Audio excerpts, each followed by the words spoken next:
Bonjour Léa, bonjour à toutes et à tous, Shalom Aleichem. Aujourd'hui nous sommes le 24 Iyar, 39e jour du Homer, et oui on se rapproche de Shavuot, mais j'aimerais vous évoquer aujourd'hui la Hiloula d'un grand rave, qui est le rave David Cohen Scali. Le rave David Cohen Scali est né en 1862 à Debdou, au Maroc, d'une famille prestigieuse, les Cohen Scali, c'est une grande famille. Et il est à peine âgé de 13 ans quand il étudie auprès de Rabbi Abraham Ben Soussan. Et après, il sera auprès de Rabbi Shlomo Cohen Sban en 1896.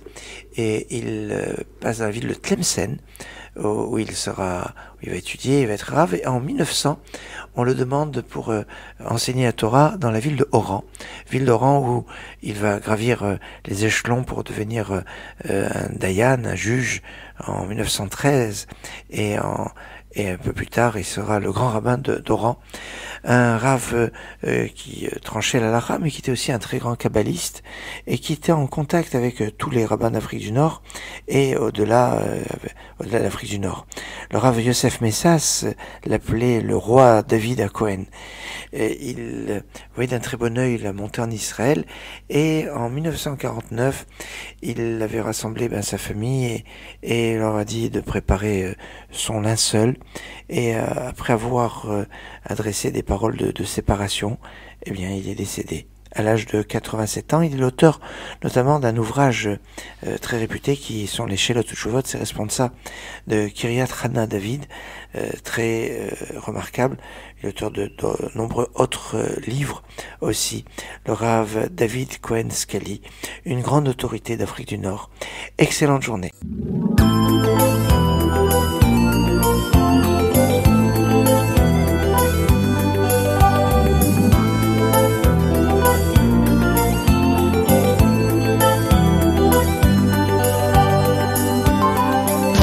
ועולה צליל חיים מכל אבן, ויבשת העלים מנגינה, עיר של זהב וזית שמן, ולב חומתך היא תפילה, מיתרי כינורך רוטטים שוב, והזמן מפקד מסביבך, ומלאכי מרום עוד ילחישו, מגינים על דלתות שערך.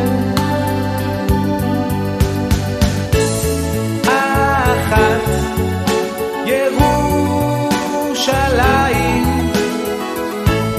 אחת עיר שלם, יחד בירושלים כל עם ישראל. אבות שעברו בדרכייך וכתבו ימי נצח בדם, ניצבים יד ביד עם בנייך, עם השיר שקולו לא נדם, נזעקו לשברון חומותייך, מדרום מצפון ומים, מגינים על דלתות שערייך, ואולי על פתחו של ליבה.